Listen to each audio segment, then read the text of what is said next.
America ও ইসরায়েলের হামলার জবাবে বিশ্ববাজারে তেল সরবরাহের অন্যতম প্রধান পথ হরমুজ প্রণালী বন্ধ করে দেয় ইরান। কৌশলগত গুরুত্বপূর্ণ এই জলপথটি আবারও সচল করতে বড় ধরনের সামরিক পদক্ষেপ নিয়েছে আমেরিকা। দেশটির সামরিক বাহিনী জানিয়েছে তারা হরমুজ প্রণালীর কাছে ইরানের শক্তিশালী ক্ষেপণাস্ত্র ঘাঁটিগুলো লক্ষ্য করে শক্তিশালী বাংকার বিধ্বংসী বোমা হামলা চালিয়েছে।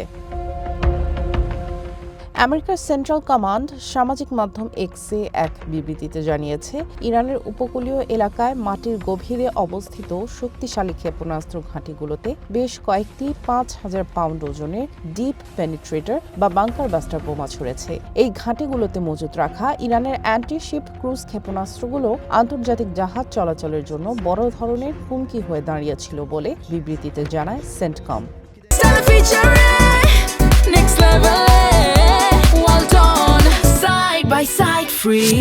এদিকে হরমুজ প্রণালীতে উত্তেজনার মধ্যে গত কয়েকদিনে সংকীর্ণ এ জলপথ দিয়ে বাণিজ্যিক জাহাজ চলাচল প্রায় দ্বিগুণ হয়েছে বলে আল জাজিরাকে জানিয়েছে সামুদ্রিক গোয়েন্দা সংস্থা উইন্ডওয়ার্ড। জাহাজ ট্র্যাকিং ডেটা বা শিপ ট্র্যাকিং ডেটা বিশ্লেষণ করে এ তথ্য জানিয়েছে সংস্থাটি। উইন্ডওয়ার্ড জানাচ্ছে সোমবার ইরানি পতাকাবাহী জাহাজ ছাড়াও অন্তত ৮টি বিদেশি বাণিজ্যিক জাহাজকে এই জলপথে শনাক্ত করা হয়েছে। এসব জাহাজের বেশিরভাগই চায়না, ভারত এবং পাকিস্তানের পতাকাবাহী জাহাজ বলে জানিয়েছে সংস্থাটি। বিশ্লেষকরা মনে করছেন হরমুজ প্রণালী দিয়ে শুধু বন্ধু প্রতিম দেশগুলোর জাহাজকে চলাচলের সুযোগ দিচ্ছে তেহরান।